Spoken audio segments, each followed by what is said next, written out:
आम्ही समाजात सर्वप्रथम समाज मन दुरुस्त असलं पाहिजे म्हणून 11/11/11 रोजी मी डॉक्टर सदानंद मोरे आणि पंढरपूरचे फडकरी सर्व मिळून आम्ही वारकरी साहित्याची स्थापना केली आणि संत साहित्याचं व्यासपीठ उभा केलं की हे संत साहित्य म्हणजे किती ताकदीचं आहे हे समाजापुढे नेलं पाहिजे।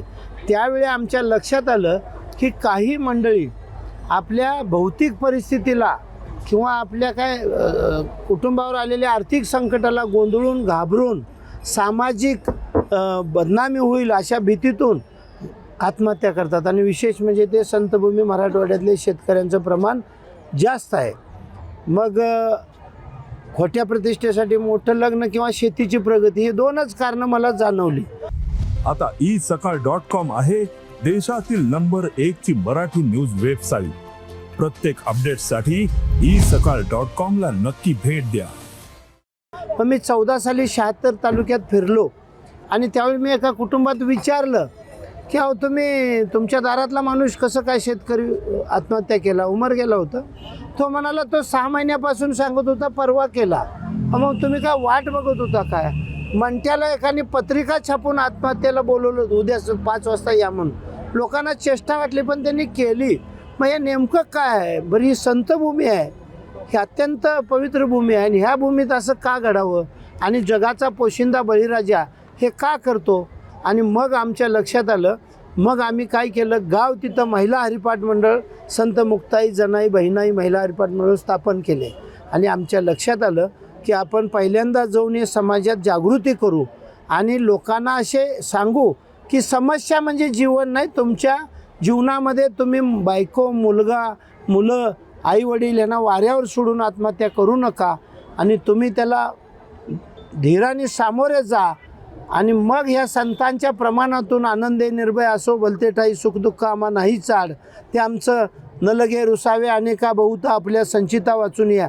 पूर्वजन्माचं प्रारब्ध आहे त्याचे भोग आम्ही भोगू, परंतु आमचं जीवन संपवणार नाही कारण आमच्याकडं कर्तव्याची जबाबदारी आहे आणि यासाठी मग त्याला मानसिक आधार देण्याची गरज आहे। म्हणून आम्ही ही ज्ञानोबा तुकोबा आधार दिंडी आता घेऊन 8 जिल्ह्यात जातोय, दररोज 2 जिल्हे।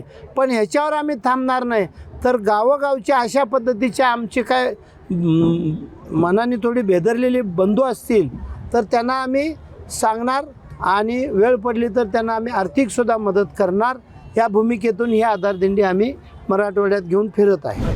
शेतकऱ्यांना एकच आव्हान आमचं आहे की तुमच्या कर्तव्याला सामोरे जा आणि संतांनीच काय अनेक योद्ध्यांनी जीवनात लढा दिलेला आहे आणि त्यासाठी आपल्याला छत्रपती असतील, ज्ञानोबा तुकोबा असतील, शाहू फुले आंबेडकर असतील, परिस्थितीला फाईट करणं हेच आपलं कर्तव्य आहे। बर्फातले सैनिक असतील आणि डोंगराळ भागातले मंडळी असतील शेतकरी, आत्महत्या हे औषध नाही आणि म्हणून मला अतिशय आनंद वाटला, समाधान वाटलं।